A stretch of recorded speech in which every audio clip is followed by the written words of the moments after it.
একটি ছাগল দুর্নীতিবাজ পুরো একটি পরিবারকে ধসিয়ে দিয়েছে। ছাগল কাণ্ডের সেই ছাগলটি এখন কোথায়? বিক্রেতা কারাগারে, ক্রেতা লোকচক্ষুর আড়ালে, ক্রেতার মা বাবা কারাগারে, ভাই বোন মামলার আসামি। একটি ছাগল ঘিরে এত কিছু ঘটে গেল, কিন্তু সেই ছাগল রয়েছে ছাগলের জায়গায়। বলছি মতিউরের সেই ছাগলের কথা। বাদামি গায়ে ছোপ ছোপ দাগ, আকারে বেশ বড়।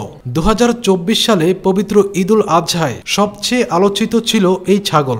যারা ভুলে গেছেন তাদের মনে করিয়ে দেই, 2024 সালের পবিত্র ঈদুল আজহার আগে সাদিক এগ্রো থেকে ছাগলটি কেনেন জাতীয় রাজস্ব বোর্ডের তৎকালীন সদস্য মতিউর রহমানের দ্বিতীয় ঘরের সন্তান মুশফিকুর রহমান ইফাত। সাদিক এগ্রোর মালিক ইমরান হোসেন তখন ছাগলটির দাম নেন 15 লাখ টাকা। মতিউরের ছেলে মুশফিকুর ছাগলটির সঙ্গে একটি সেলফি তুলে ফেসবুকে দেন।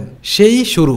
নেটিজেন ও পরে সাংবাদিকেরা বের করে ফেলেন এই ছাগলের ক্রেতা এনবিআরের একজন কর্মকর্তার ছেলে।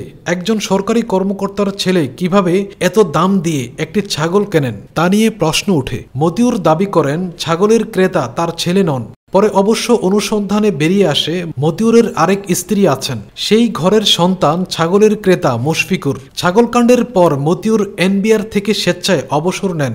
অবশ্য সবকিছু সেখানে শেষ হয়ে যায়নি। বেরিয়ে আসতে থাকে নানা কেলেঙ্কারির তথ্য। চাপের মুখে 2024 সালের 3 জুলাই সাদিক এগ্রোতে অভিযান চালায় দুর্নীতি দমন কমিশন। দেশে আমদানি নিষিদ্ধ ব্রাহ্মা জাতের 5টি গরু উদ্ধার করা হয়। পরে মামলা দেওয়া হয় সাদিক এগ্রোর মালিক ও খামার মালিক সমিতির সভাপতি ইমরানের বিরুদ্ধে।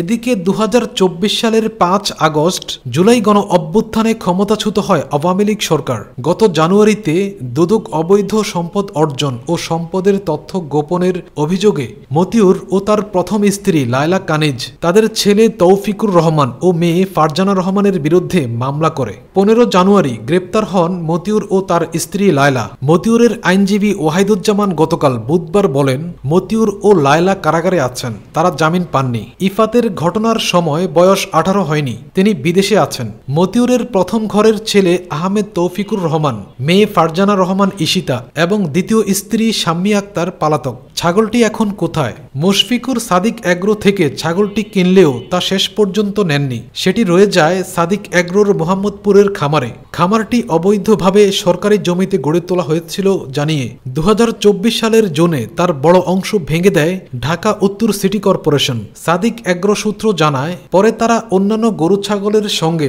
আলোচিত ছাগলটিও সরিয়ে সাভারে নিজেদের আরেক খামারে নেয়। এখনও ছাগলটি সেই খামারে আছে।